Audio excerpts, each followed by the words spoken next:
আপনি যদি চান যে আপনি সূর্যের মতো উজ্জ্বল হবেন, তাহলে আপনাকেও প্রথমে সূর্যের মতো পুড়তে হবে। প্রতিদিন সকালে নিজেকে এই 4টি কথা অবশ্যই বলুন। আমি সেরা, আমি পারবই, আজকের দিনটা আমারই, ভগবান আমার সহায়। লক্ষ্য যেন কখনোই ছোট না হয়। ছোট লক্ষ্য রেখে এগিয়ে যাওয়া যায় না। জীবনে কখনো খারাপ সময় বা বাধা এলে ভেঙে পড়বেন না। জীবনে খারাপ সময় বা বাধা আমাদের ধ্বংস করতে আসে না, বরং আমাদের ভেতরের অপরিসীম শক্তির বিকাশ ঘটাতেই আসে। বাধা এলে তাকেও বুঝিয়ে দেন যে আপনি মোটেই নরম মাটি নন। স্বপ্ন তাকে বলে না যা আমরা ঘুমিয়ে দেখি, স্বপ্ন সেটাই যা আমাদের রাতের ঘুম কেড়ে নেয়। যদি কেউ জিজ্ঞেস করেন যে কতদিন স্বপ্ন দেখতে হবে, আমি বলবো যতদিন না পর্যন্ত আপনার স্বপ্ন বাস্তবায়িত হচ্ছে ততদিন।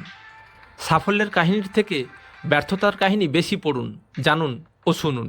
কেন জানেন? সাফল্যের কাহিনীতে আপনি একটি বার্তা পাবেন, কিন্তু ব্যর্থতার কাহিনীতে আপনি সাফল্যের নানা পথের হদিশ পাবেন।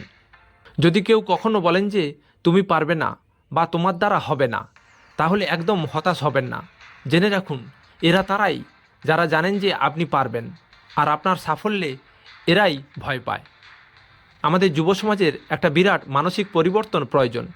চাকরি প্রার্থী নয়, চাকরিদাতা হবেন, এমন মানসিক পরিবর্তনটাই দরকার। জীবন একটি খেলা, এবং এই খেলাটি বেশ কঠিন। যদি আপনি নিজের মৌলিক বিশেষত্ব ধরে রাখতে পারেন, তবেই আপনি এগিয়ে যেতে পারবেন এবং জয়ী হবেন।